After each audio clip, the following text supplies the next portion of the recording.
Ganito yung itsura niya, sumubsob na kanina.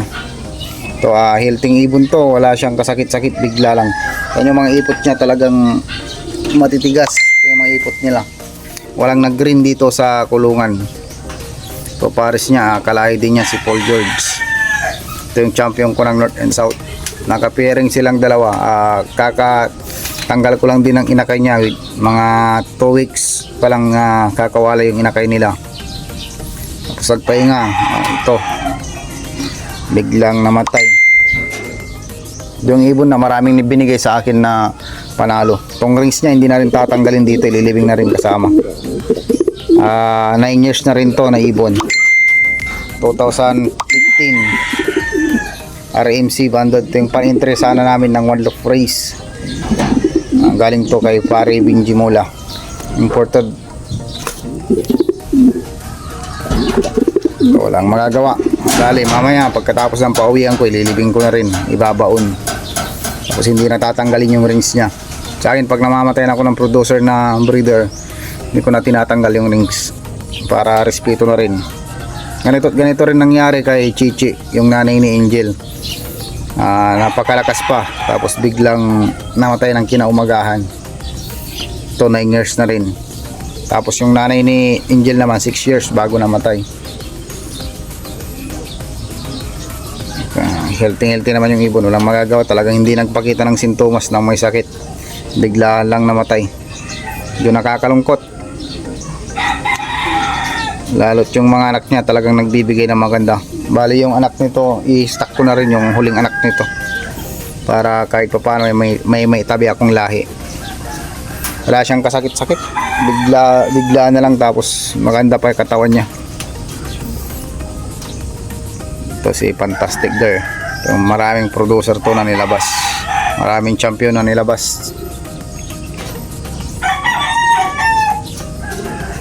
Update ko rin kayo sa mga nakasalang kong breeder mga boss para minsana na rin.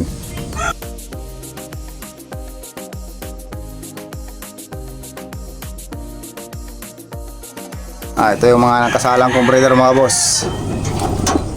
Ito mga pang South.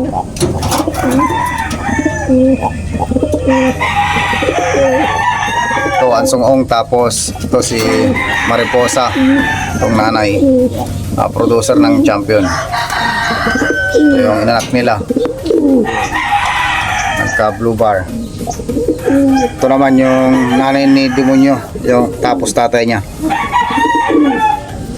Ito rin anak, mga pang South, pang tawid dagat natin, pang Mindoro. Ito yung multiple pulling winner din ng mga kapatid nito, tapos champion ko rin ng South, si Totoy. Ito magulang, checkered, tapos checkered blue bar ang nilabas. Dark checkered tapos blue bar. Taman din. Ito yung galing kay Sir Enrico Isloof, yung champion ng OLR ASM first season, kapatid nito. Tapos ito naman galing kay Boss Igay. Ito yung anak nila, healthy naman. Wala namang problema sa mga breeder ko, talagang healthy. Yung lang, nadisgrasya lang si Fantastic, biglang namatay.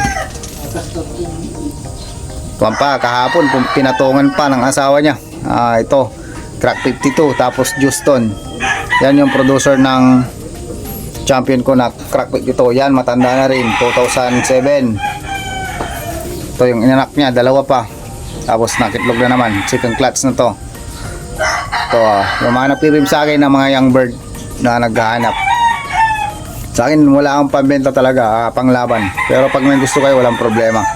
Itong mga to, banded ng club, panglaban lahat. Di ako gumagawa ng ibon na pangbenta. Ito, ginagawa ko panglaban. Pero pag magustuhan, walang problema naman sa akin, madali kausap. Ito naman, Red Devil, tapos nanay ni Totoy, si Volta. Ito yung producer ng champion. Dito ko pinaris si Fantastic. Ito rin, nagbigay siya ng champion, si Red Devil 1. Ito naman, sinusubukan kong itimpla dito. Mag-anak sila ng pula. crack 52 itong si Volta. Tapos Vandenbroek. Ito naman anak ni Angel, yung blue bar na yan, yung babae. Dalawa. Unang pa lang yan, 8 months. Pinaitlog ko na kasi naghahabol ako. Mag 8 months pa lang. 8 months pa lang yung babae. Kahabol na ako sa breeding. Ito naman, medyo may edad na rin. Galing kay Pare Wilmer Velasquez.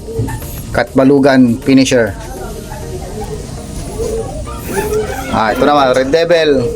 Ito naman, anak ni Fantastic yan. Yan. Kaya, dati ina-out ko yan. Ngayon, hindi na. Lalo, nawala na yung inanay nila. Ito naman, yan yung producer ko ng champion.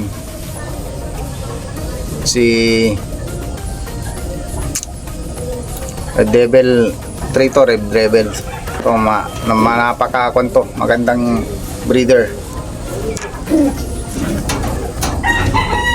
Ito rin, Angel Sexy. Tapos Cross Florison. Yung line nito. Tapos yung babae, import dyan. Healthy naman yung mga ibon. Bigla lang na disgrasya ang magagawa. Ito yung unang asawa ni Fantastic, si Super BDB. Ito ang tatay ni Bulldozer, tapos tatay ni Joy, yung champion ko ng North. Produce pa ng dalawa. Nakakross ngayon kay Garuda. Itong Garuda naman, ito ang nanay ni Red Devil 2, yung champion ko ng PCPA na humakot YBUB, lahat ng category number 1 hanggang off color. Ito naman yung galing kay Pare Wilmer, off color ang nilalabas. Tapos ang asawa niya si Sangoku, tatay ni Angel Sexy. Ito naman, ito yung napanalo na natin sa auction, yung nabili natin galing kay Gwagpi, itong Cordapio. Cross dito sa import na nabili ko. Ito naman yung producer natin ng Matnog Sorsogon champion. Ito si Grizel Juston, nakakross sa inbreed si Ash, kwanto, anak ni Angel Sexy, tapos si Sangoku. Ito lang yung mga ginagamit ko yung boss. Tapos ito, pinagpaparis ko. Tapos ito, kapatid ni Totoy. Ito naman anak ni Paul George.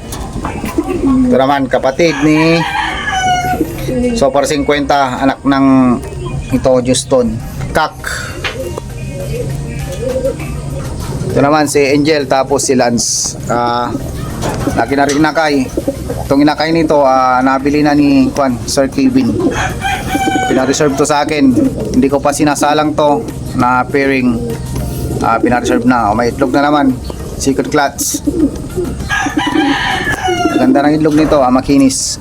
Ito naman yung tatay at nanay ng champion ko na latest sa PPC. Pinirin ko ulit. Si Ben. Tapos si Henry Tan. Ito yung mga producer, pahinga nila ngayon. Kinis na producer ng second overall. Doon lang mga boss. Kakalungkot man, pero kailangan, walang magagawa. Tayo na eh. Boss, shoutout ko yung laging mga nanonood sa akin. Shoutout kay Sir Gary from Olongapo to San Carlos PNP, kay Roan Buen Biyahe, shoutout kay Ma'am Rosan Harabe, kay Sir Alvin Pereira from Binangunan, kay Sir Christian Apostol Joselito Carillo from Lipa, Batangas. Shoutout sir, sa lalo na yung mga taga Batangas. Shoutout sa inyo mga boss. Shoutout din kay Sir Vince Lloyd Talino at sa kay Boss Cesar Correa from San Carlos City mga boss. At kay Sir Kabubong TV. Shoutout din kay Sir George Baltoray. Shoutout din kay Sir Corpus Lasso from Doha, Qatar. Maricel Bolos from San Jose del Monte, Bulacan. Shoutout din kay Sir Alexander Antonio. Kero Cortez, Sir Gillard ng San Jacinto, Sir Eduardo Herrera from Ibaan, Batangas. Shoutout kay Motolodi Vlogs, Sir Lion Lumabas from Tarlac, Sir Randy Manalu, at shoutout din sa lagi kong binibilan ng tiles, Sir Leon Munoz ng Omega Tiles, at shoutout din kay Sir Rodil Vivar, shoutout din kay Sir Jambi Abadila from San Carlos, Sir Alan Comendador from Bukawi, Bulacan, Ibong Leaf TV. Pahinsya na kayo mga boss, dahil matigas yung Tagalog ko, dahil Pangasinan na puro. Yun na mga boss, disgrasyahan tayo ng isang breeder na nag-produce ng magandang ibon. Marami siyang nilabas na champion ko. Tapos kalungkot nga lang dahil nawala na naman yung isa nating inaasahan na magpo-produce ng maganda. Nanay ni Bulldozer, nanay ni Red Devil, nanay ni Joy, nanay ni Negro. Ang dami niyang produce sa akin, yung mga sprinter na pooling tapos pangduluan. Yun, mga lap winner inanak niya. Nagsilbi din siya na sa akin ng 8 taon dahil 9 na taon na rin siya. Yun si Fantastic Girl. Marami din nakabili ng anak nito. May mga ilan din akong nilabasan ng anak nito na nag-produce na sila ng maganda. Kaya medyo masakit din. Pero hindi niya ako binigyan ng sinyalis na may sakit siya. Kasi nakasalang, napakalakas pa. Pinakain ko pa ng hapon, binavitamins ko pa, pagising bigla nang wala. Siguro sa katandaan na o talagang hanggang doon na lang. Pero 9 na taon pa lang siya. Samantalang yung mga old ko dito 14 hanggang 15 taon nagpro-produce pa. Kaya medyo walang magagawa. Ganun talagang pag-ibon. Kaya tip ko sa mga mahilig manghiram tapos magpahiram ng breeder.